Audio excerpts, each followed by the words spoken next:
Bonjour, je suis Audrey Paniego, directrice des ressources humaines du centre hospitalier de Perpignan.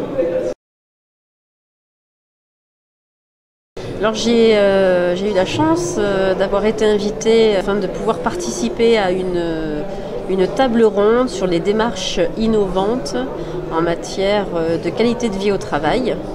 Et je suis venue présenter déjà le contexte des hôpitaux, notamment en matière RH et la démarche de l'amélioration de la conciliation vie professionnelle, vie personnelle que nous avons mis en place depuis un peu plus d'1 an sur le centre hospitalier de Perpignan.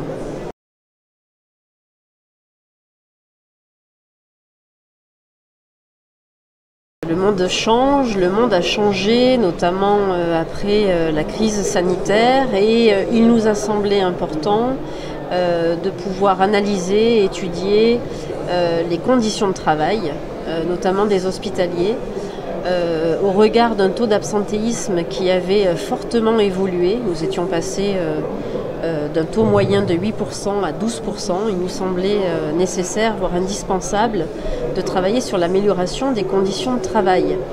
Et aussi étrange que cela puisse paraître, nous avons agi en priorité sur l'amélioration des conditions de vie au domicile, en essayant de préserver finalement la tranquillité et ces instants de déconnexion pour les professionnels de l'hôpital, en mettant en place une application qui nous permet de transmettre des informations aux professionnels hospitaliers et sans les déranger par téléphone. Donc le sujet, c'est l'absentéisme. Nous avons besoin, c'est le quotidien du cadre de proximité, nous avons besoin de rappeler très régulièrement des professionnels, des infirmiers, des aides-soignants pour ne citer qu'eux, pour pouvoir répondre à des problématiques d'absence. Le cadre de proximité passe énormément de temps sur ce sujet, dérange forcément les agents qui sont sur leur repos, sur leur congé, sur leur temps de sommeil, puisque nous avons aussi à l'hôpital des agents qui travaillent la nuit.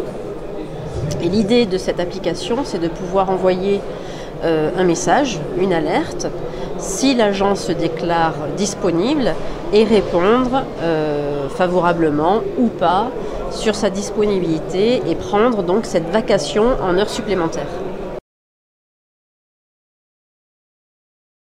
Alors les retours sont extrêmement positifs et inspirants, puisque nous aimerions donc développer dans les mois à venir la digitalisation RH pour pouvoir améliorer finalement les flux et la communication entre les ressources humaines et les professionnels de santé.